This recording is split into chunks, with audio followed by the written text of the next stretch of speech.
Hi all. ఇప్పుడే మన 'నాని' అన్నది హిట్ 3 మూవీ చూసొచ్చా.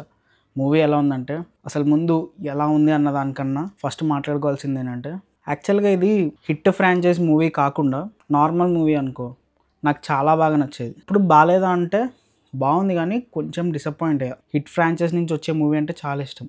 దాంట్లోనూ ఫస్ట్ సినిమా అంటే చాలా ఇష్టం నాకు. ఎందుకంటే ఆ ఇన్వెస్టిగేషన్ కానీ ఆ టేకింగ్ కానీ ఎవ్రీథింగ్ ఆన్ పాయింట్ ఉంటాయి, చాలా బాగుంటాయి. సెకండ్ పార్ట్ కూడా బాగానే ఉంటుంది కానీ కొంచెం ఫస్ట్ పార్ట్ కన్నా తక్కువ అనిపిస్తుంది. ఇంకా ఈ థర్డ్ పార్ట్ విషయానికి వస్తే కొత్తగా ట్రై చేద్దాం అనుకున్నారు కానీ ఎక్కువ ఏంటంటే ఇన్వెస్టిగేషన్ పార్ట్ మీద ఫోకస్ చేయకుండా ఎక్కువ యాక్షన్ పార్ట్ మీద ఫోకస్ చేశారు అనమాట. ఈ ఫ్రాంచైజ్ నుంచి వచ్చే మూవీ కాదే ఇది అని నాకైతే అనిపించింది. అంటే మూవీ బాగాలేదా అంటే కాదు, మూవీ బాగుంది కానీ హిట్ ఫ్రాంచైజ్ నుంచి వచ్చే మూవీలా అయితే లేదు. ఈ ఫ్రాంచైజ్ నుంచి వస్తుందంటే కొన్ని మనకి ఎక్స్పెక్టేషన్స్ ఉంటాయి కదా, అంటే ఎక్కువ వాళ్ళ ఇన్వెస్టిగేషన్ సీన్స్ కానీ దీంట్లో కొంచెం యూనిక్ వే ఉంటుంది. ఆ యూనిక్నెస్ కొంచెం ఎక్కడో మిస్ అయిందన్న ఫీలింగ్ అయితే నాకు అనిపించింది. యాక్చువల్గా ప్లాట్ గురించి ఏది చెప్పినా సరే మూవీలో స్పాయిలర్ అయిపోతుంది. సో ఈ మూవీకి నేను ప్లాట్ని స్కిప్ చేస్తున్నా. కమింగ్ టు ద పాజిటివ్స్, మూవీకి ఫస్ట్ పాజిటివ్ ఏంటంటే నాని అన్న యాక్టింగ్ అయితే నెక్స్ట్ లెవెల్ ఉంది.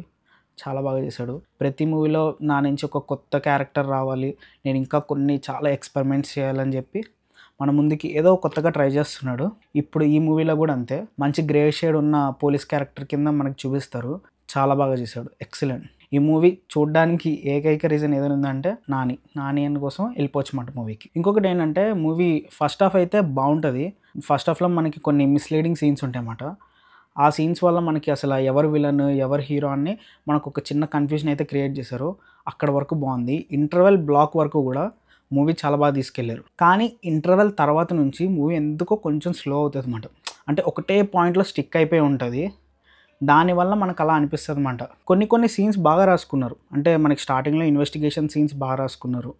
మన హీరో యొక్క క్యారెక్టర్ కూడా మంచిగా డిజైన్ చేసుకున్నారు. మన అర్జున్ సర్కార్ ఒక 44 ఇయర్స్ ఉన్న పోలీస్ ఆఫీసర్ అనమాట.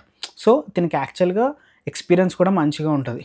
సో తన ఇన్స్టింక్ట్స్ కానీ తన ఎక్స్పీరియన్స్ కానీ అవన్నీ వాడడం ఇవన్నీ మనకి బాగా చూపించారన్నమాట. అలా బిల్డ్ చేసుకోవడం బాగుంది. కొన్ని ఇన్వెస్టిగేషన్ సీన్స్ కూడా స్టార్టింగ్లో మనకి రివీల్ చేస్తారు, అవి బాగున్నాయి.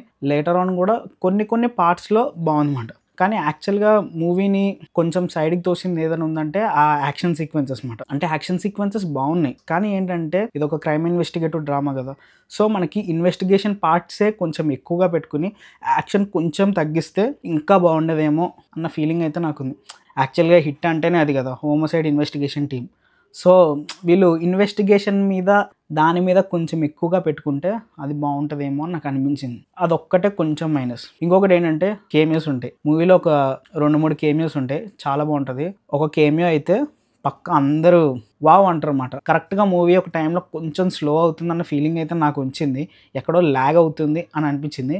కరెక్ట్గా ఒక కేమియో ఎంట్రీ ఉంటుంది, అక్కడైతే క్రేజీ ఉంటుంది అన్నమాట సినిమా. అదొకటి బాగా అనిపిస్తుంది. ప్లస్ ఇంకొకటి ఏంటంటే వీళ్ళు ఫస్ట్ నుంచి కూడా ఇన్వెస్టిగేషన్ చేసిన సీన్స్ అన్నీ అసలు వీడెవడు విలన్ ఎవడు అసలు ఏం చేస్తున్నాడు ఇవన్నీ పార్ట్స్ అన్నీ దాచేసుకుని లాస్ట్ 10 మినిట్స్లో అన్నీ రివీల్ చేస్తారన్నమాట. దానివల్ల ఏంటంటే పాయింట్ ఇంత బాగుంది కదా, దాన్ని పార్ట్స్లో కనుక మంచిగా రిలీజ్ చేసుకుంటూ వచ్చి ఉంటే అది ఇంకా బాగుండేది కదా. సడన్గా ఒకేసారి లాస్ట్లో ఓపెన్ చేసేయడం వల్ల మనకు అంత థ్రిల్ ఫీల్ అవ్వమాట. అంటే ఒకటేసారి రివీల్ చేసేస్తారు, అది కూడా చాలా ఫాస్ట్గా వెళ్ళిపోతుంది అనమాట. వీళ్ళు చెప్పాలనుకున్నది కూడా అంతా టపటపటపా వెళ్ళిపోతుంది. అసలు వీళ్ళు ఎందుకు చేస్తున్నారు, వీళ్ళ మోటివ్ ఏంటి, అది కొంచెం నాకు డిసప్పాయింటింగ్ అనిపించింది అంతే.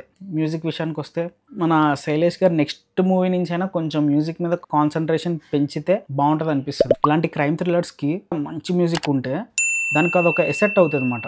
చాలా బాగుంటుంది సినిమా చూడడానికి, కానీ ఎక్స్పీరియన్స్కి కూడా చాలా బాగుంటుంది. ఆ థ్రిల్ని మనం చాలా ఫీల్ అవ్వచ్చు. ఇంకొకటి ఏంటంటే మనకి పార్ట్ 4 కూడా ఉంది. పార్ట్ 4లో హీరో ఎవరని చెప్పి మనకి మూవీ లాస్ట్లో రివీల్ చేస్తారు. సినిమా ఎలా ఉన్నా సరే నేను ఇంకా 4th కేస్ చూడడానికి కూడా రెడీగా ఉన్నా, కొంచెం ఎక్సైటెడ్గానే ఉన్నా. ఈ మూవీలో కూడా కొన్ని పాయింట్స్ యూనిక్గానే పెట్టుకున్నారు కానీ యాక్షన్ సీన్స్ వల్ల కొంచెం అలా అనిపిస్తుంది అంతే. సరే మరి నెక్స్ట్ వీడియోలో మళ్ళీ కలుద్దాం. అంతవరకు బాయ్.